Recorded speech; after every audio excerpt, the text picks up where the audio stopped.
Happy New Year all of you, सनाफोर गोदान बोसोर 2026 खौ बरायनानै नोंथांमोननो आङो Happy New Year नि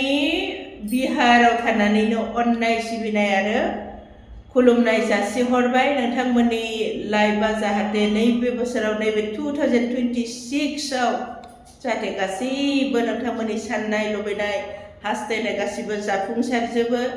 बेमार आजार एक्सिडेन्ट आफोदनिफ्राय रैखा मोनो बेखौनो आं इसोरनियाव आरज गाबनानै नोंथांमोननो अननाय आरो सिबिनाय आं बिहाराव थानानै नोंथांमोननो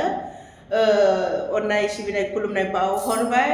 नोंथांमोननि जिउआ गासैनाबो गोजोनै थांथों बे बोसोराव बेखौनो आङो कामना खालामनानै आरोबाव खेबसे अननाय सिबिनाय बावहरबाय बेनिफ्राय लोगोफोर गोदान बोसोरनि आङो खुसिजों गोदान बोसोरखौ बरायनानै आं मोनसे गुसुं मेथाइ खननोसै दै बे जाबाय सनाफोर खाथि खाथि पिकनिक जानाय हे रायज्लायगौबा मिनिहरनाय ओमफ्राय बावबाय हां लोगोफोर